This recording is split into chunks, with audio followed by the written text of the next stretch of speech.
ఉన్న బెత్ఫేగే వచ్చినప్పుడు యేసు తన శిష్యుల ఇద్దరిని చూచి మీ ఎదుటినున్న గ్రామములకు వెళ్ళుడి.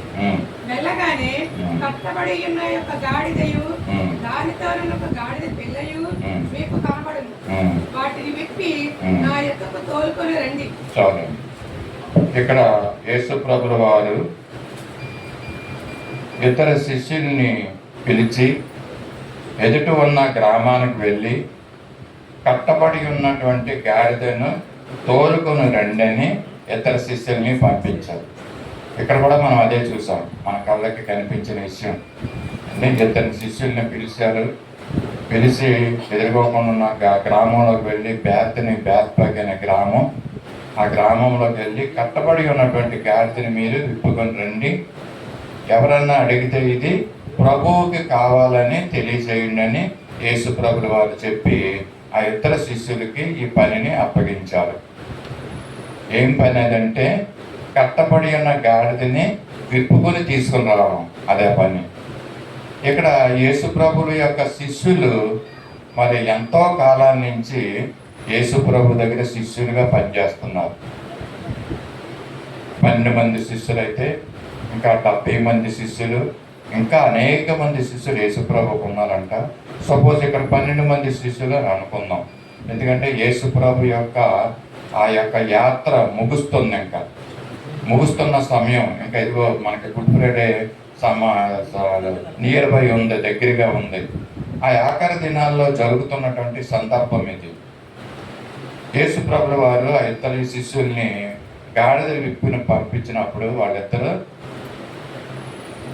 ఆ ఇద్దరు ప్లేస్లో కనుక ఒకవేళ మన సంఘంలో ఉన్న ఒక ఇద్దరిని పిలిచి అన్నీ అక్కడ గాడిద కట్టబడి ఉంది, అక్కడ వెళ్ళి ఎదురింటి దగ్గర అండి ఊర్లో ఒకవేళ సామ్యూయల్ గారి ఇంటి దగ్గర కట్టబడి ఉంది ఒక గాడిద అండి, నువ్వు వెళ్ళి మీ ఇద్దరు వెళ్ళి ఆ గాడిదని విప్పుకొని రా అంటే మరి ఇక్కడ కూర్చున్న వారిలో ఇద్దరు వెళ్ళి గాడిదని విప్పుకొని వస్తారండి. అందరూ రెడీ చేయమంటే నేను విప్పుకొని వచ్చేస్తానండి. ఇప్పుకొని వస్తుంటే ఆ గాడిద గల యజమాని ఇప్పనిస్తాడా? నువ్వైతే రెడీ అయ్యావు, మంచిదే. మిగతా వాళ్ళు అంటే ఇక్కడ గాడిద విప్పడం అంటే దేవుడు అప్పచెప్పినటువంటి ఏ పని అయినా కూడా చేయడానికి సిద్ధ మనసు. ఇక్కడ శిష్యులకి యేసు ప్రభువు వారు చెప్పారు, వెళ్ళి ఎదురుని గ్రామానికి వెళ్ళి ఆ యొక్క గాడిదని విప్పుకొని రమ్మని చెప్పినప్పుడు అలాంటి పని మనకు ఒకవేళ యేసు ప్రభు చెప్తే, అయితే యేసు ప్రభు యొక్క శిష్యులు అప్పటికే చాలా కాలం నుంచి శిష్యులకు చేస్తున్నారు. యేసు ప్రభు దగ్గర శిష్యులుగా ఉంటున్నారు. అనేకమైనటువంటి అద్భుత కార్యాలు వాళ్ళు చూస్తున్నారు అండి. స్వస్థ కార్యాలు యేసు ప్రభు దగ్గర చూస్తున్నారు. వాళ్ళు ఒక రకంగా చెప్పాలంటే వాళ్ళు చిన్న మనుషులు కాదండి. వాళ్ళు శిష్యులు అంటే అపోస్తులు, వాళ్ళు దేవుని చేత అభిషేకింపబడిన వారు. సెంట్స్ అనేసి మనం ఇంగ్లీష్లో అంటూ ఉంటాం. ఎంతో గొప్ప అపోస్తులు అంటారు. చిన్న మనుషులు కాదు వాళ్ళు. దెయ్యాలని వెళ్ళగొట్టిన వారు, అనేకమైనటువంటి అద్భుత కార్యాలు, ఆశ్చర్య కార్యాలు చేసినటువంటి గొప్ప మనుషులు వాళ్ళు. శిష్యులు అంటే ఏదో సింపుల్గా మనం తీసుకోకండి, ఉన్నతమైనటువంటి స్థితిలో ఉన్నవాళ్ళే. ఒక దైవజనుడు ఒక చిన్న స్వస్థత కార్యం చేస్తేనే ఈ రోజుల్లో అతనికి ఎంతో ప్రజలు అతన్ని హెచ్చిస్తూ ఉంటారు. అలాంటిది ఈ శిష్యులకు ఉన్నటువంటి ఎంతో ఆధిక్యత, గొప్పతనము, స్వస్థత కార్యాలు చేసే శక్తి వాళ్ళకు ఉందండి. దెయ్యాల్ని వెళ్ళగొట్టే శక్తి వాళ్ళకు ఉంది. అంత గొప్పటి వ్యక్తులు అయినప్పటికీ కూడా యేసు ప్రభుల వారు మీరు వెళ్ళి ఇదిగో ఆ గాడిదని తీసుకొని రండి అంటే శిష్యులు మరి ఏం చెప్పారండి? మనమైతే ఏం చెప్తాము? ఒకవేళ ఆ స్థితిలో ఉంటే మనం శిష్యులకు ఉన్నటువంటి ఆ యొక్క వరాలు మనలో ఉంటే, స్వస్థత వరము, అద్భుత కార్యాలు చేసే వరం, దెయ్యాలను వెళ్ళగొట్టే వరము, అంటే హై పొజిషన్లో ఉన్నామన్నమాట. మనం ఇంకా ఎక్కడ కాలు కింద పెట్టవలసిన పని లేదు. అటువంటి సమయంలో ఒక పని నీకు అప్పగించినప్పుడు ఆ పని చేయడానికి నీ మనసు సిద్ధపడుతుందా? ఎక్కడైతే మరి శిష్యులు ఏమన్నారు అనుకుంటున్నానంటే, నేను ప్రభువా ఏంటి ఎంత పెద్ద పెద్ద కార్యాలు చేసేవాళ్ళకి మమ్మల్ని గాడిని నిప్పుకొని తీసుకుని రమ్మంటావా? వాళ్ళు ఇంకో సందర్భం జ్ఞాపకం చేయొచ్చు. మరి అదే మత్తయి సువార్తలో 21:33 ఏమంటారంటే, ఒకవేళ మేము ఆ గాడిదని ఇప్పడానికి వెళ్ళామనుకో, ఆ గాడిద యజమాని మమ్మల్ని కొడతాడేమో, ఒకవేళ ఎవర్రా మీరు మా గాడిదని ఇప్పుకెళ్తున్నారనేసి అని ఇలాంటి విషయాలు చెప్పొచ్చు యేసు ప్రభుతోటి. అక్కడ ఒక సందర్భం 21:33లో మరి యొక్క ఉపమానం వినుడి. ఇంటి యజమానుడు అక్కడ ఉండెను. అతడు ద్రాక్ష తోట నాటించి దాని చుట్టూ కంచి వేయించి అందులో ద్రాక్షల తొట్టి తొలిపించి గోపురము కట్టించి కాపులకు దాన్ని గుచ్చటిచ్చి దేశాంతరము పోయెను. పండ్ల కాలము సమీపించినప్పుడు పండ్లలో తన భాగము తీసుకుని వచ్చుటకు ఆ కాపుల యొద్దకు తన దాసులను నంపగా ఆ కాపులు అతని దాసులను పట్టుకొని ఎక్కడ కొట్టిరి, యొక్కని చంపిరి, మరి ఒక్కరి మీద రాళ్ళ రువ్విరి. మరలా అతడు మునుపటి కంటే ఎక్కువ మంది ఇతర దాసులను పంపగా వారు వీరిని ఆ ప్రకారమే చేసిరి. తుదకు నా కుమారుని సన్మానించదనుకోయిన తన కుమారుని నా భార్య యొద్దకు పంపెను. అయినను ఆ కాపులు కుమారుని చూచి ఇతడు వారసుడు, ఇతనిని చంపి ఇతని స్వాస్యము తీసుకుంటుమరండని తమలో తాము చెప్పుకొని అతని పట్టుకొని ద్రాక్ష తోట వెలుపట పడవేసి చంపిరి. చాలండి. ఇక్కడ చూస్తున్నాం కదా, ఒక తోట యజమాని మరి తన ఆ యొక్క తోటను గుర్తుకి ఇచ్చాడు, కవులకి ఇచ్చాడు అన్నమాట. కవులకి ఇచ్చి మరి పంట సమయమున పండ్ల కాలంలో తన దాసుల్ని అక్కడికి పంపించి నాకు రావాల్సిన భాగాన్ని నాకు ఇవ్వు అని అంటే ఆ యొక్క కాపులు ఏం చేశారంటే ఆ యొక్క దాసులను, కొంతమంది దాసులను కొట్టారు, కొంతమంది దాసులను చంపారు. ఆఖరికి తన కుమారుని పంపిస్తే గౌరవిస్తారు అని అనేసి తన కుమారుని పంపించినా కూడా వాళ్ళు ఏం చేశారంటే ఆయన కూడా బయటికి తీసుకెళ్ళి ఇతను వారసుడు కదా అని ఇతను చంపాడంట. సో ఈ విధంగా మరి ఈ యొక్క పనిని చేసేటప్పుడు ఈ విధంగా మమ్మల్ని కూడా ఇబ్బంది పెట్టవచ్చు, మమ్మల్ని కూడా కొట్టవచ్చు, మమ్మల్ని కూడా చంపవచ్చు. వాళ్ళ ప్రభువా మమ్మల్ని పంపిస్తున్నాం ఏంటని శిష్యులు యేసు ప్రభు వారిని అడగలేదండి. అలాగా అక్కడ ఏ విధమైనటువంటి ఆర్గ్యుమెంట్ కానీ డిస్కషన్ కానీ శిష్యులు యేసు ప్రభుతోటి చేయలేదు. దేవుడు అప్పచెప్పిన పని, యేసు ప్రభు అప్పచెప్పిన పని ఇద్దరు శిష్యులు కూడా మారు మాటలు చెప్పుకోకుండా, తిరుగు సమాధానం చెప్పుకోకుండా వాళ్ళు యేసు చెప్పిన పనికి వాళ్ళు వెళ్ళి ఆ పనిని చేయడానికి వెళ్ళినట్లుగా మనం చూస్తున్నాం. మనం ఇక్కడ ఈ దినాన్ని మట్ల ఆదివారం దినమున దేవుడు కొంతమంది వ్యక్తుల్ని దేవుడు వాడుకున్నాడండి, కనిపిస్తున్నారు ఇక్కడ ఈ మట్ల ఆదివారం దినమున. ఆ వ్యక్తుల్లో మొట్టమొదటగా ఇద్దరు శిష్యులు ఇక్కడ మనకి కనపడుతున్నారు. ఈ ఇద్దరు శిష్యులు యేసు చెప్పిన మాటను విని మరి ఆ పని చేయడానికి వెళ్ళినటువంటి శిష్యులు. తిరుగు సమాధానం చెప్పుకోకుండా యేసు మాటను విని వెళ్ళినటువంటి ఇద్దరు శిష్యులని మనము రాసుకోవచ్చు.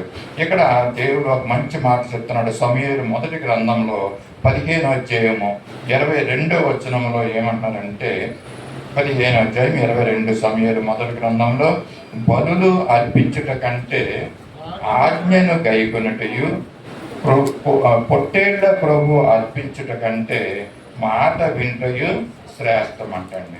ఈ అపోస్తులు ఇద్దరు కూడా యేసు చెప్పిన మాటను విన్నారండి. మనం యేసు చెప్పిన మాటను విని దాని ప్రకారంగా మనం జీవించగలుగుతున్నామా, మనం నడుస్తున్నామా?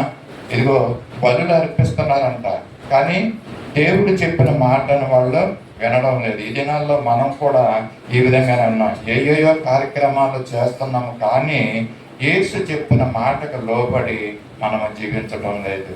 ఒక క్రమమైన పద్ధతిలో దేవుని యొక్క మాటల్ని వినడం మనము చేయడం లేదు. ఇక్కడ ఏమంటాడంటే, పొట్టేళ్ల ప్రభు అర్పించు కంటే మాట వినుట శ్రేష్టమన్నారు. ఇక్కడ అపోస్తులు అయినటువంటి వారు యేసు ప్రభు మాటను విన్నారు కనుకనే వాళ్ళు 12 మంది అపోస్తులు కూడా పరలోక రాజ్యంలో వాళ్ళ యొక్క పేర్లు లిఖింపబడి ఉన్నాయంటండి. అంటే ఆ పట్టణం, పరలోక పట్టణపు గవనుల మీద 12 మంది అపోస్తుల పేర్లు అక్కడ లిఖింపబడినట్లుగా మనం చూస్తున్నాం. ఎందుకంటే యేసు ప్రభు యొక్క మాటను విన్నటువంటి శిష్యులు, ఇద్దరు శిష్యులు కూడా యేసు ప్రభు మాటను విని ఆయన చెప్పినట్లుగా వాళ్ళు చేశారండి. ఇంకొక వ్యక్తిని చూద్దాం.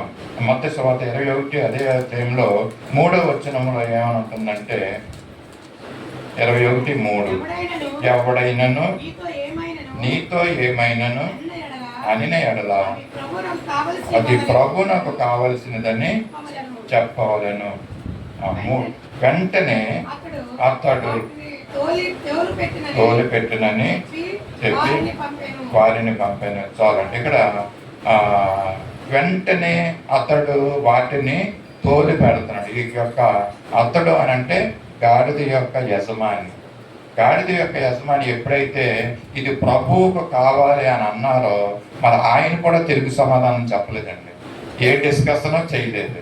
అక్కడ ఇద్దరు శిష్యులు కూడా యేసు చెప్పిన మాటను విని వాళ్ళు వెళ్ళారు. ఇక్కడ గాడిదని ఆ విధంగా వెళ్ళి ఇప్పుతుంటే ఆ యొక్క యజమాని చూసి మరి ఇది దేనికో అని అడిగినప్పుడు ఇది ప్రభువుకు కావాల్సింది అనగానే మారు మాట చెప్పుకోకుండా గాడిద యజమాని దాన్ని విప్పి తోలి పెట్టాడంటండి. ఇద్దరు శిష్యుల్ని మట్టలాదివారం రోజున మనం చూస్తున్నాం. అలాగే గాడిద యొక్క యజమానిని మనము చూస్తున్నాము. ఈ యజమాని ఎలాంటి స్వభావము కలవాడంటే గాడిద కావాలనంటే ఎందుకు కావాలి ఏంటి అనే ప్రశ్నలు ఆయన వేయలేదండి. ప్రభువుకు కావాలని అనగానే అది ఇచ్చున్నాడు. అంటే ఆయన దేవునికి ఇచ్చే స్వభావము కలిగి ఉన్నాడండి గాడిద యజమాని అండి. మనం కూడా ఈ దినాల్లో మన యొక్క పరిస్థితి ఏ విధంగా ఉంది? ప్రభువుకు కావలసిన విషయాల్లో మనం ఇచ్చే వారముగా మనం ఉన్నామా? ఈ యజమాని మనకు నేర్పిస్తున్న విషయం ఏంటంటే ఇది ప్రభువుకు కావాల్సిందని అడగగానే తిరిగి సమాధానం చెప్పుకోకుండా దాన్ని అతను తోలు పెట్టాడంటండి. దాన్ని విప్పి ఆ గాడిదను దాన్ని తోలు పెట్టినట్లుగా మనము చూస్తున్నాము. మరొక మాట ఏంటంటే ఈ యొక్క కట్టబడిన గాడిద అన్ని ఈ యొక్క కట్టబడిన గాడిద ఎవరికి మాదిరి చూపిస్తుందంటే ఒక యజమాని దగ్గర కట్టబడ్డదండి గాడిద. ఇది ఊరంతా తిరిగే అట్టగాడిద కాదు. ఇది గాడిదలో చాలా రకాలు ఉన్నాయి, మనకు తెలుసు కదండి. కంచల గాడిదలని, ఈ అట్టగాడిదలని మామూలుగా పిల్లల్ని మనం అయితే తిడుతూ ఉంటాం ఈ విధంగా. ఎందుకంటే పనికి రాకోకుండా ఊరి మీద తిరుగుతుంటే ఎందుకురా అట్టగాడిదలా తిరుగుతావా అంటామండి. అలాంటి గాడిద కాదండి ప్రభువు కోరుకున్న గాడిద. ప్రభువు కోరుకున్న గాడిద ఒక సంఘానికి కట్టబడిన గాడిద. ఒక సంఘానికి కట్టబడి ఉంటే అది ప్రభువు కోరుకుంటాడు. ఊరంతా తిరిగితే ప్రభు దాన్ని కోరుకోడు అంటే. ఈ కట్టబడిన గాడిద యొక్క యజమాని దీన్ని ఏం చేశాడంటే దాన్ని విప్పి మరి ప్రభువుకు అవసరం అనగానే దాన్ని తోలుకు వెళ్ళినట్లుగా మనము చూస్తున్నాం. మరొక వ్యక్తుల్ని మనము చూద్దాం అండి. ఇద్దరు శిష్యుల్ని చూసాం, గాడిద యజమానిని చూసాము. బహు క్లుప్తంగానే నేను విషయాలు మీకు తెలియజేస్తాను. మూడవదిగా మరి అక్కడ ఉన్నటువంటి జన సమూహం అంట అంటే అందులో మనం అదే చదువుకున్న భాగంలోనే మనం చూస్తూ ఉంటున్నాము. జన సమూహము దారి పొడవున అంటే అనేకులు తమ దారి పొడిన బట్టలు పరచినారంటండి. చెట్ల కొమ్మలను నరికి దారి పొడుగున పరిచినట్లుగా మనము చూస్తున్నామండి. ఇక్కడ వీళ్ళు యేసు ప్రభువు వారు అడగలేదండి, నేను వస్తున్నాను యెరూషలేముకి జయప్రవేశం చేస్తున్నాను. ఆయన యెరూషలేముకి అనేక సార్లు వచ్చాడంట. కానీ ఈసారి ఇది ఆఖరిసారిగా జయప్రవేశం చేస్తున్నటువంటి సందర్భం అన్నమాట. అందుకని ఈ జన సమూహాలు ఎంతో సంతోషంతో కేకలు వేస్తున్నారంట. దేవుని పేరట వచ్చిన వానికి జయము కలుగును కాక స్తోత్రాలు చెల్లిస్తున్నారు, స్తుతులు చెల్లిస్తున్నారు అంటుండే. అక్కడ ఉన్నటువంటి జన సమూహాలు ఖర్జూరపు మట్టలు మరి పలుస్తున్నారంట. వారి యొక్క విలువైనటువంటి వస్త్రాలు, పట్టు వస్త్రాలు ఆ యొక్క దారి పొడుగున పలుస్తున్నట్లుగా మనం చూస్తున్నాం. ఇందాక చెప్పాను, గాడిద యొక్క యజమాని మరి దేవునికి ఇచ్చే వ్యక్తిగా ఆయన ఉన్నాడు. ఇక్కడ జన సమూహాలు ఏం చేస్తున్నారు? యేసు ప్రభులు అడగలేదు, మీ పట్టు వస్త్రాలు నాకు దారిని పరవండి, నేను వస్తానని యేసయ్య అడగలేదండి. వాళ్ళే మరి ఆ యొక్క వస్త్రాలను అక్కడ పరచడం మనం చూస్తూ ఉంటున్నాము. అంతేకాకుండా ఖర్జూరపు మట్టలని కొమ్మలను కొట్టి ఆ యొక్క దారి పొడవున మరి వేసి ప్రభువుకి స్తుతులు చెల్లిస్తున్నట్లుగా చూస్తున్నామండి. అండ్ మనం ఎవరన్నా బట్టలు కావాలని అడిగితే మనం ఏం చేస్తామంటే మన దగ్గర ఉన్నటువంటి పాత బట్టలు అయ్యో వాళ్ళకి ఇస్తూ ఉంటాం. కానీ ఇక్కడ ఉన్నటువంటి జన సమూహాలు మరి అభిషక్తుడైనటువంటి యేసు ప్రభుల వారికి తమ నూతనమైనటువంటి పట్టు వస్త్రాలు, నార వస్త్రాలు అక్కడ యేసు ప్రభు దారంట మరి పరవడం మనము చూస్తున్నాం. ఎందుకంటే మనకున్న దాంట్లో విలువైనది మనము ఇతరులకు ఇవ్వాలి. ఒకవేళ ఇవ్వాల్సి ఉంటే విలువైనవి, శ్రేష్టమైనవి ఇతరులకు ఇవ్వాలనేసి యొక్క మాట ఇక్కడ జనసమూహాలు ఆదివారం పూట మట్టల ఆదివారం పూట మనకి తెలియజేస్తూ ఉంటున్నారు కదండి. మనం ఎవరికైనా ఏదైనా ఇవ్వాలనుకోండి అండి, ఏ ఫ్రూట్స్ ఏదో ఇస్తే అండి పనికిరానివి అండి ఆ ఇంట్లో అవసరం లేని ఏం చేస్తామంటే అవి తీసి వేరే వాడికి ఇస్తూ ఉంటాం. అలాగా దైవ వ్యక్తులు ఏమంటే మనము రక్షణ పొందినటువంటి వారు, మనము దేవుని ప్రేమను కలిగినటువంటి మనము ఇతరులకు నువ్వు ఇస్తే కనుక అది విలువైందిగా ఉండాలి, పనికిరాందిగా అది ఉండకూడదనేసి ఇక్కడ జన సమూహాలు మనకు నేర్పిస్తున్నారండి. విలువైనటువంటి పట్టు వస్త్రాలు, నార వస్త్రాలు అక్కడ దారి గమట పరచడం మనము చూస్తూ ఉంటాము. జనసమూహం చేస్తున్నటువంటి విషయం మూడవదిగా మనం చూస్తాం. 4వ దానికి వెళ్దాం. లోక సువార్త 19వ అధ్యాయము 37వ వచనంలో ఒక మాటను చూద్దాం. లోక సువార్త 19వ అధ్యాయము 37 కొండ నుండి దిగుచోటికి ఆయన సమీపించినప్పుడు శిష్యుల సమూహం అంతయు సంతోషించు ప్రభు పేరట వచ్చు రాజు స్తుతింపబడును గాక. పరలోకమందు సమాధానమును సర్వోన్నతమైన స్థలములలో మహిమయు ఉండునుగాక అని వాళ్ళు చూసిన అద్భుతముల గురించి మహాశబ్దముతో దేవునికి స్తోత్రము చేయసాగిరి. ఆ సమూహం చూడండి, ఇక్కడ శిష్యుల సమూహం అంట. అంటే ఇందాక ఇద్దరు శిష్యుల గురించి చెప్పాను, తర్వాత శిష్యుల సమూహము. ఒకవేళ యేసుప్రభుల వారికి మరి 12 మంది శిష్యులే కాదు, 70 మంది శిష్యులు ఉన్నారన్న విషయాన్ని కూడా మీకు తెలియజేశాను. అలాగే ఇక్కడైతే ఒక సమూహమే ఉందంటండి. అంటే 70 మంది కంటే కూడా ఇంకెక్కువ ఉండొచ్చు. యేసు ప్రభు యొక్క శిష్యులు ఇక్కడ ఏం చేస్తున్నారంటే ఆ సమూహం అంతా కూడా దేవుణ్ణి స్తుతిస్తున్నారంటండి. సంతోషంతో ఆ సమూహం అంతయు సంతోషించుచు ప్రభు పేరట వచ్చేవాడు స్తుతింపబడును గాక, సర్వోన్నతమైన స్థలాల్లో జయమని యేసు ప్రభువుని యొక్క జయ నాదాలు దేవునికి స్తుతులు చెల్లించడం మనం చూస్తున్న శిష్యుల సమూహము అండి. ఇదొక ఇద్దరు శిష్యులు మనం చూసాము, గాడిద యజమానిని చూసాము, జన సమూహం చూసాము. 4వది ఇక్కడ శిష్యుల సమూహాన్ని మనం చూస్తున్నాం. మట్టల ఆదివారము దినమున మరి ఇంతమంది వ్యక్తులు మరి అక్కడ మనకు ఉండడం, వాళ్ళు దేవుని స్తుతించటం మనం ఇక్కడ కనపడతా ఉంటుందండి. ఆయన ప్రభువును స్తుతిస్తున్నారంట. మత్తయి సువార్త 21వ అధ్యాయం 15వ వచనంలో మరొక సమూహాన్ని మనం చూద్దాం. శిష్యుల సమూహం, జన సమూహం చూసాము, శిష్యుల సమూహం చూసాము.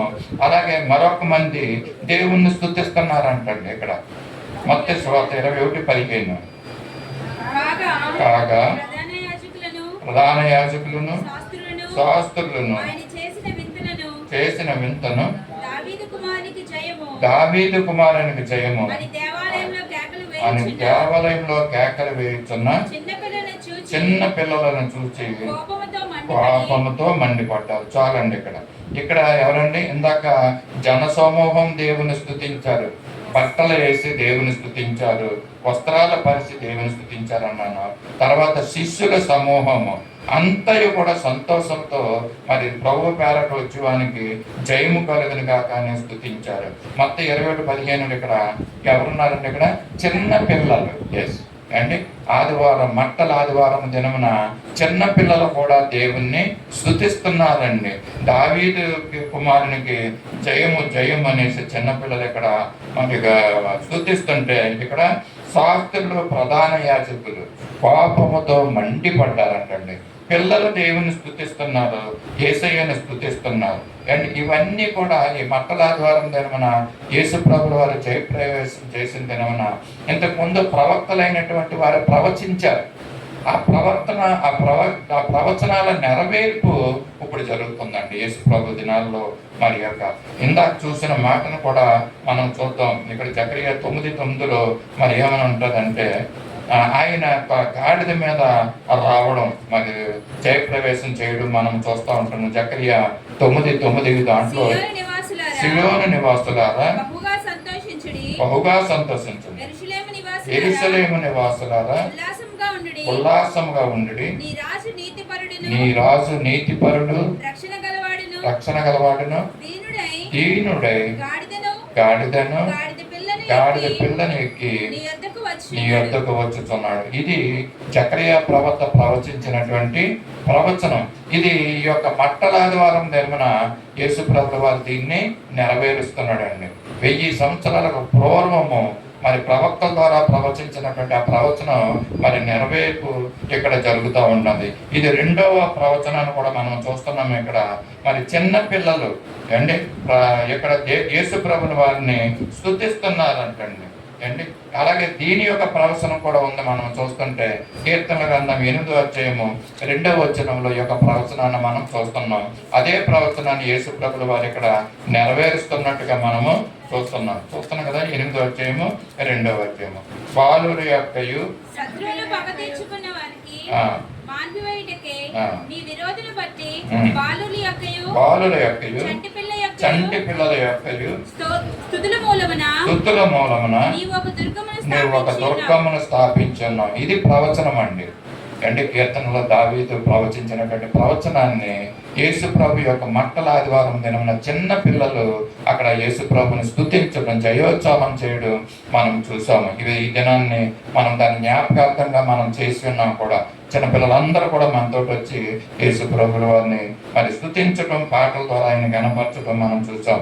మరి ప్రవచనాన్ని యేసు ప్రభుల వారు ఇక్కడ నెరవేర్చడం మనం చూస్తున్నామండి. ఇక్కడ ప్రధాన యాజకులు, శాస్త్రులు కూడా కోపపడిన వారిని కూడా మనము చూస్తున్నాం. చంటి పిల్లలు ఈ విధంగా యేసు ప్రభుని స్తుతిస్తుంటే వాళ్ళకి ఇష్టం అవడం లేదండి. ఇష్టం అవ్వకుండా వాళ్ళ మీద మండిపడ్డారంటే, కోపంతో మండిపడినటువంటి సందర్భాన్ని మనం చూస్తున్నాం. అలాగే శిష్యులను కూడా వీళ్ళు ఆటంకపరుస్తున్నారంటే కొంతమంది పరిసయ్యులు, శాస్త్రులు కూడా. లోక సువార్త 19వ అధ్యాయము 39వ వచనంలో ఇచ్చిన మట్టల ఆదివారం దినమున ఉన్నటువంటి వ్యక్తుల్ని మనము జ్ఞాపకం చేసుకుంటున్నాము.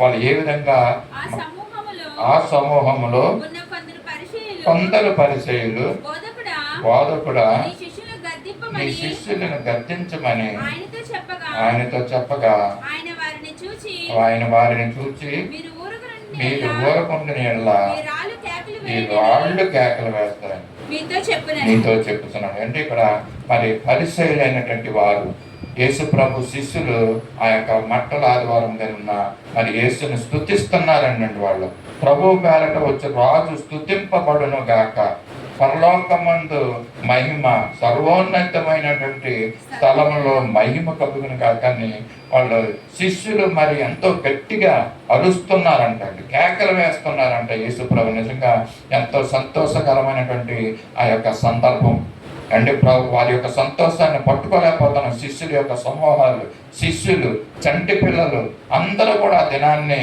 ప్రభు పేరట వస్తున్నటువంటి మరి యేసయ్యని మరి ఎంతో గట్టిగా ఘనంగా కేకలు వేస్తూ ప్రభువును స్తుతిస్తున్నట్టు సందర్భాన్ని చూస్తున్నప్పుడు ఇక్కడ పరిసయ్యులు ఏం చెప్తున్నారంటే, కొంతమంది పరిసయ్యులు యేసు ప్రభుకి ఏం చెప్తున్నారంటే, ప్రభువా మీ యొక్క శిష్యుల్ని గద్దించు అనేసి వాళ్ళని ఆటంకపరుస్తున్నారు అనమాట. ఆటంకపరిచే పరిస్థితులు ఇక్కడ ఇందాక చిన్నపిల్లల్ని మరి పరుస్తున్నారండి. వాళ్ళు ధర్మశాస్త్రోపదేశాలు, ప్రధాన యాజకులు వాళ్ళ చిన్నపిల్లల్ని ఆటంకపరుస్తుంటే ఇక్కడ పరిసయ్యులైన వారు యేసు ప్రభు యొక్క శిష్యుల్ని ఆటంకపరుస్తున్నారు. ఆయన స్తుతిస్తున్నారు. ఆయనకి తెలుసు యేసు ప్రభుల వారికి, ఇదిగో నేను కొద్ది దినాల్లో నేను సిలువను ఎక్కపోతున్నాను, సిలువ యజ్ఞం చేయబోతున్నాను, ఇది నా యొక్క ఆఖరి యాత్ర, ప్రయాణం ఇది. మరి దీన్ని ప్రభు మరి అందరూ తెలిసి దేవుణ్ణి స్తుతిస్తున్నంటే ఇక్కడ పరిసయ్యులైన వారు యేసు ప్రభు శిష్యుల్ని అడ్డుకుంటున్నారంటే, ఆటంకపరుస్తున్నారంటండి. యేసు ప్రభు ఏమంటున్నాడండి, మీరు ఊరకుండిన ఎడల ఈ రాళ్ళు కేకలు వేస్తాయంటాడు అండి. జయమని రాళ్ళు కేకలు వేస్తాయంటాడు. అంటే ఈ యొక్క స్థుతి ఎవరు కూడా ఆపలేరండి. దేవుని స్తుతించే ఈ స్థుతిని ఎవరో ఆపలేరు. ఎందుకంటే మనుషులు ఒకవేళ ఊరుకుంటే రాళ్ళు కేకలు వేస్తాయంటండి. ఇదే నన్ను నిజంగానే మరి ఎంతో ఘనంగా ప్రభువుని మనం అందరం కలిసి దేవుని స్తుతించాం, పరిశుద్ధాత్మతో మరి స్తుతించడం జరిగింది. ఒకవేళ మనం స్తుతించకపోయినా, ఏ ఒక్కరు స్తుతించకపోయినా, ఇదిగో ఇక్కడ ఉన్నటువంటి రాళ్ళు, ఇగో స్తంభాలు దేవుణ్ణి స్తుతిస్తూ ఉంటాయంటండి. అంటే ఈ విధంగా పరిస్థితులు ఆటంకపరుస్తున్నటువంటి పరిస్థితుల్ని మనము చూస్తున్నాం. మట్టల ఆదివారం దినమున మరి ఉంటున్నటువంటి వ్యక్తులు. మరొక వ్యక్తి సమూహాన్ని మనము చూద్దాం. మత్తయి సువార్త 21వ అధ్యాయము 12వ వచనంలో ఇందాక మనము సన్నివేశాన్ని మనం చూసాం కదండి. చక్కని సన్నివేశం పిల్లలు వేస్తారు. యేసు దేవాలయంలో ప్రవేశించి క్రయ విక్రయములను చేసేవారిని వెళ్ళగొట్టి రోకలు మార్చేవారిని బల్లలను గువ్వలమ్ము వారి పీఠములను పడద్రోసి నా మందిరము ప్రార్థనా మందిరం అనబడును అని వ్రాయబడి ఉన్నది, కానీ దానిని మీరు దొంగల పోగా చేసి ఉన్నారని తెలియజేస్తున్నానండి. ఇవన్నీ ఈ సందర్భాలన్నీ కూడా ఈ మట్టల ఆదివారం జరిగిన సందర్భాలేనండి. ఇవన్నీ అంటే ఆయన జయప్రవేశం చేసుకుంటూ ఆ గాడిద మీద ఊరేగుతూ మరి అక్కడికి దేవాలయం దగ్గరికి వచ్చేటప్పటికి పరిస్థితి ఎలా ఉందంటే, దేవాలయం దగ్గర వ్యాపారం జరుగుతుందండి. దేవాలయంలో వ్యాపారం జరుగుతుంది. యేసు ప్రభు బయట మరి యొక్క గాడిద మీద ఊరేగిస్తూ అక్కడ ఆరాధన జరుగుతుంది. చాలా చాలా సంఘాల్లో ఈ విధంగా మరి దేవాలయాల్లో వ్యాపారం చేసే దేవాలయాలు కొన్ని దేవాలయాలు ఉంటాయండి. కానీ ఇక్కడ మరి ఆ విధంగానే యెరూషలేము దేవాలయంలో కూడా ఈ విధంగానే వ్యాపారం జరుగుతుందంటండి. అంటే యాక్చువల్గా రోడ్డు మీద యేసు ప్రభుల వారిని ఆరాధిస్తున్నారు. ఈ శిష్యులు సమూహాలు, చిన్నపిల్లలు వీళ్ళందరూ రోడ్డు మీద ఆరాధిస్తుంటే దేవాలయం బయట దేవాలయంలో ఏం జరుగుతుందండి? వ్యాపారం జరుగుతుంది. దేవాలయంలో ఏం జరగాలి? యాక్చువల్గా ఆరాధన జరగాలి దేవాలయంలో, కానీ ఇక్కడ ఏం జరుగుతుందంటే వ్యాపారం జరుగుతుంది. రోడ్డు మీద ఏం జరగాలి? వ్యాపారం జరగాలండి. అక్కడ ఏం జరుగుతుందంటే ఆరాధన జరుగుతుందండి. అంటే యేసు ప్రభుల వారు ఎక్కడుంటే అక్కడ స్తుతించటం, ఆరాధన చేయడం ఇలాగ మనం చూస్తున్నాం. అందుకని యేసు ప్రభు ఏమంటాడంటే నా మందిరము మరి ప్రార్థనా మందిరం అనబడును. అంటే అటువంటి ప్రార్థనా మందిరాన్ని మీరు దొంగల గుహగా చేసి ఉన్నారని మరి యేసు ప్రభుల వారు ఎంత కోపమైనటువంటి పరిస్థితి. మరి యేసు ప్రభుల వారు కోపము చెందినటువంటి సందర్భం ఏదైనా ఉందంటే మందిరాన్ని చూసిన సందర్భమే.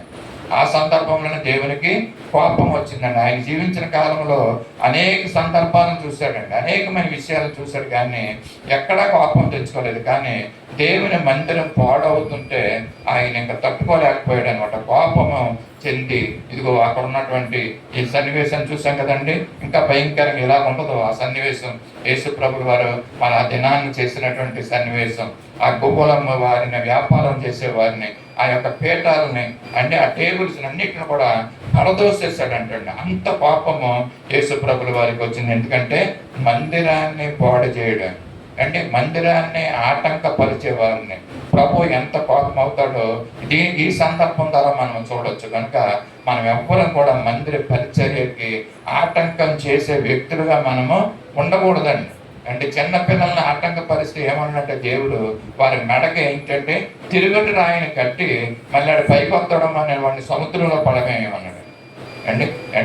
పరిచర్యని, చిన్నపిల్లల్ని ఆటంకపరచకూడదని ఈ యొక్క మాట ద్వారా మనకు దేవుడు తెలియజేస్తున్నాడండి. దేవుని యొక్క ఆలయాన్ని దొంగల గుహగా చేసినట్లుగా ఎవడైనా కొరింథీ మొదటి పత్రిక 3వ అధ్యాయము 17వ వచనంలో పౌలు భక్తుడు ఒక మాట చెప్తా ఉంటున్నాడండి. ఎవడైనాను అని కొరింథీ మొదటి పత్రిక 3వ అధ్యాయము 17వ వచనంలో మాట మనం జ్ఞాపకం చేసుకుని ముగింపు. ఎవడైనాను దేవుని ఆలయమును పాడు చేసిన ఎడల దేవుడు వానిని పాడు చేయను. దేవుని ఆలయము పరిశుద్ధమైనది. చాలండి. ఇక్కడ ఎవడైనాను దేవుని మందిరాన్ని పాడు చేస్తే దేవుడే వారిని పాడు చేస్తాడంటండి. మనము ఏ గుంపులో ఉన్నామో, మన ఆలోచనలు ఏ విధంగా ఉన్నాయి? దేవుని మందిరాన్ని పాడు చేసే గుంపులో ఉన్నామా? ఇదిగో ఆటంకపరిచే గుంపులో ఉన్నామా? పరిసయ్యులు, శాస్త్రులు, ధర్మ సంస్థల ఉపదేశకులు, ప్రధాన యాజకులు ఇదిగో ఆటంకపరుస్తున్నారండి దేవుని స్తుతించుకోకుండా. ఒకవేళ అటువంటి గుంపులో ఉంటే ఈ యొక్క మట్టల ఆదివారం దినం మన హృదయాలు మార్చుకోవాల్సిన అవసరత ఉందండి. మందిరాన్ని పాడు చేయకోకుండా అండి, మందిరము అన్ని బాగు చేసే గుంపులో మనం ఉండాలని ఈ యొక్క మట్టల ఆదివారం దినమున దేవుడు మనకి యేసు ప్రభుల వారు తెలియజేస్తున్నారు. ఆఖరిగా ఒక్కొక్క గుంపును మనము చూద్దాము. మత్తయి సువార్త 21:14 వచనములో స్వస్థత కార్యం అండి. మట్టల ఆదివారం దినమున యేసు పుట్టివారు కుంటి వారును దేవాలయములో ఆయన యొద్దకు రాగా ఆయన వారిని స్వస్థపరిచెను. యేసు ప్రభులు వారి మట్టల ఆదివారం దిన ఒక స్వస్థత కార్యాన్ని కూడా చేశాడండి. మంచి కార్యం ఇది అంటే గుడ్డి వారిని కుంటి వారిని దేవాలయంలో ఆయన దగ్గరికి వచ్చినప్పుడు వారిని యేసు ప్రభుల వారు స్వస్థత పరిచినట్లుగా మనం చూస్తున్నాం. ఇప్పుడు చూస్తున్న ఇన్ని గుంపులు చూస్తున్నాం, ఇంతమంది వ్యక్తులు మనం చూసుకుంటూ వచ్చామండి మట్టల ఆదివారం దినన. ఆఖరిగా ఈ యొక్క గుడ్డి వారిని కూడా మట్టల ఆదివారం దిననే యేసు ప్రభుల వారు స్వస్థపరిచినట్లుగా మనం చూస్తున్నాం. ఆఖరిలోకి వెళ్దాం.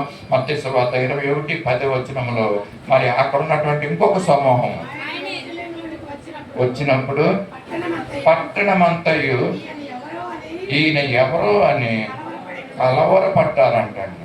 ఎందుకంటే అక్కడ యేసు ప్రభులు వారు వస్తున్నప్పుడు అక్కడ ఎంత పెద్దగా కేకలు వేస్తున్నారు. పిల్లలు పెద్దలు అందరూ కూడా దేవుని స్తుతిస్తూ నేను అనుకుంటా పట్టణం అంతా కూడా మారుమోగిపోతుంది అనమాట. దానివల్ల పట్టణస్థులందరూ కూడా ఏమవుతున్నారంటే కలవరపడుతున్నారంటండి.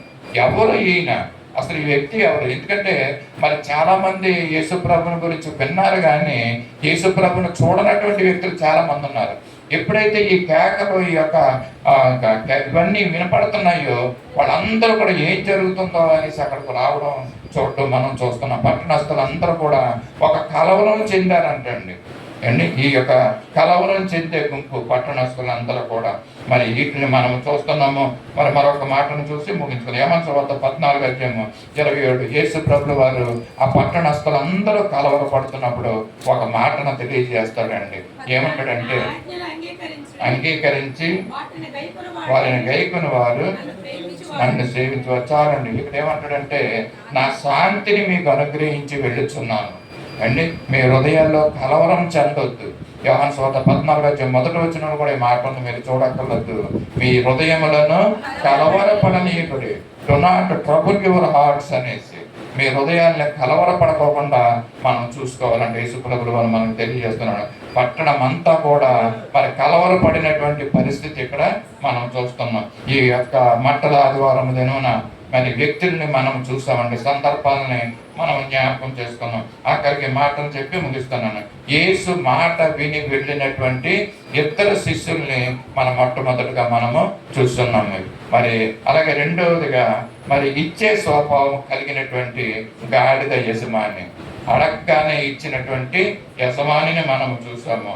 అలాగే ఇచ్చే స్వభావం అంటే మట్టల పరిసరాలు, తమ యొక్క నారబట్టల పరిసరాలు, వస్త్రాలను ఇచ్చినటువంటి ఆ జనసమూహాన్ని, దేవుని స్తుతించినటువంటి జనసమూహాన్ని చూసాం. అలాగే దేవుని స్తుతించినటువంటి శిష్యుల సమూహం, వీళ్ళందరూ కూడా వ్యక్తులేనండి. మట్టల ఆదివారం దినంలో మనకు కనపడుతున్నటువంటి వ్యక్తుల్ని మనం జ్ఞాపకం చేసుకున్నాం ఈ దినాన్ని. అలాగే దావీదు కుమారునికి జయము జయమని కేకలు వేసినటువంటి చంటి పిల్లల్ని మనం అక్కడ ఈ యొక్క మట్టల ఆదివారం దినాన జ్ఞాపకం చేసుకున్నాం. మరొకరండి శిష్యుల్ని ఆటంకపరిచినటువంటి కొందరు పరిసయ్యులను కూడా మనం చూసాము. అలాగే దేవాలయంలో దొంగల గుహ చేసినటువంటి దొంగల గుహ చేసినటువంటి ఆ వ్యక్తులను కూడా, వ్యాపారం చేస్తున్నటువంటి ఆ వ్యక్తులను కూడా మనము జ్ఞాపకం చేసుకున్నాం. ఆఖరిగా స్వస్థత పొందినటువంటి గుడ్డివారు, మట్టల ఆదివారం దినమున స్వస్థత పొందిన గుడ్డివారు, కుంటివారిని మనం జ్ఞాపకం చేసుకున్నాం.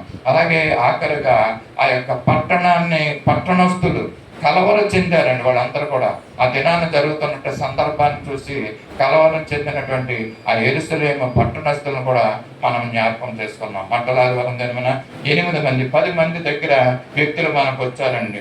చిన్న పిల్లల్ని ఆటంకపరిచే యాజకులు, శాస్త్రులు కూడా, ప్రధాన యాజకులు కూడా మనం జ్ఞాపకం చేసుకున్నాం. ఈ యొక్క మట్టల ఆదివారం దినమున మనం ఈ యొక్క వ్యక్తుల్ని మనం జ్ఞాపకం చేసుకుంటే నిజంగా మనకు ఆశీర్వాదకరం. అయితే మరి ఈ వివిధ రకాలైనటువంటి వ్యక్తుల్ని మనం చూస్తున్నాం.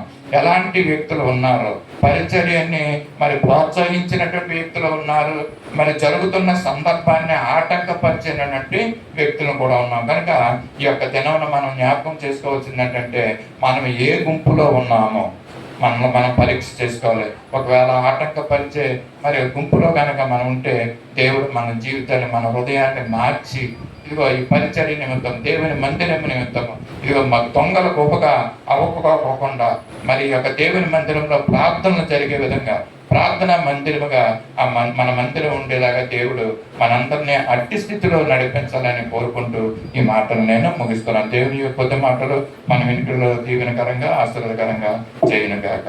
ఆమేన్. ప్రార్థన చేసుకుందాం. మమ్మల్ని అతిమికిలిగా ప్రేమించిన మా పరలోక ప్రీతండి, పరిశుద్ధులైన దేవ, ప్రేమ నమ్మకం రాజా, నీ పరిశుద్ధ పాదాలకు వందనాలు స్తుతులు స్తోత్రాలు చెల్లించుకుంటున్నాం. ఇదిగో ప్రభా, మంటల ఆదివారం నువ్వు యెరూషలేములో జయప్రవేశం చేసినటువంటి సందర్భాన్ని మాకు జ్ఞాపకం చేసావు. దాన్ని బట్టి నీకు స్తోత్రాలు. పిల్లలు ఇస్తున్నటువంటి ఆ స్కిట్ విషయంలో కూడా నీకు స్తుతులు చెల్లించుకున్నాం. మాకు జ్ఞాపకం ఉండేలాగా ఆ విషయాలు మాకు మీ కృప చూపించమని కూడా అడుగుతున్నాం. అలాగే మంటల ఆదివారం ప్రతి వివిధ రకాలైనటువంటి వ్యక్తుల్ని మేము జ్ఞాపకం చేసుకున్నాం ప్రభా. మీరు మాకు జ్ఞాపకం చేసినందుకు మీ స్తుతులు స్తోత్రాలు చెల్లించుకుంటున్నాం. అంతేకాక అనేకమైన విషయాలు ఇదిగో ఆ దినాన్ని సంతాపాలు తండ్రి మరి జరిగినవి అవి కూడా మేము జ్ఞాపకం చేసుకున్న కృప చూపించారు. దాన్ని బట్టి నీకు స్తోత్రాలు వందనాలు చెల్లించుకుంటున్నాం. ఇదిగో ప్రభా, సంఘాన్ని పరిచర్యని ఆటంకపరిచే పరిచర్యలాగా మేము ఉండకోకుండా ప్రభా, నీకు నీ యొక్క సంఘాన్ని పరిచర్యని ప్రోత్సహించే గుంపులో మేము ఉండేవారుగా మమ్మల్ని తీర్చిదిద్దే మనం ప్రవచనం విన్నటువంటి మాటలు మన హృదయంలో ఆశీర్వాదకరంగా జ్ఞాపకార్థంగా ఉండట్లో సహాయం చేయమని ప్రవచు. మంచి నేలను పడిన విత్తనం వలె అవి ఫలించట్లో మీరు సహాయం చేయమని యేసయ్య పరిశుద్ధ నామంలో అడిగి వేడుకొంచున్నాం తండ్రి. ఆమేన్. పరలోక ప్రార్థన ఆశీర్వాదంతో. పరలోకమందున మా తండ్రి, నీ నామం పరిశుద్ధపరచబడును గాక, నీ రాజ్యం వచ్చును గాక, నీ చిత్తం పరలోకమందు నెరవేర్చినట్లు భూమి మీద నెరవేరును గాక. మాకు కావాల్సిన ఆహారం నేడు మాకు దయచేయండి. మా రుణస్తులను క్షమించిన ప్రకారం మా రుణము క్షమించండి. మమ్మల్ని శోధనలకు తేకాకి తప్పించండి. ఎందుకంటే రాజ్యము, బలము, మహిమ నిరంతరం నీవన్నావు తండ్రి. ఆమేన్. తొట్టిల్లకుండా మనల్ని కాపాడుటకును తన మహిమ ఎదుట ఆనందంతో మన నిర్దోషులుగా నిలవబెట్టుటకు శక్తి గల మన రక్షకుడైన యేసుక్రీస్తు యొక్క కృప, మన అద్వితీయ దేవుని దివ్యమైన ప్రేమ, పరిశుద్ధాత్మని యొక్క అన్యోన్య సహవాసము, ఆదరణ, సత్య సువార్త సహవాసమునకు సార్వత్రిక సంఘమునకు ఇప్పుడు ఎల్లప్పుడూ సదాకాలం తోడైండి నడిపించును గాక. ఆమేన్.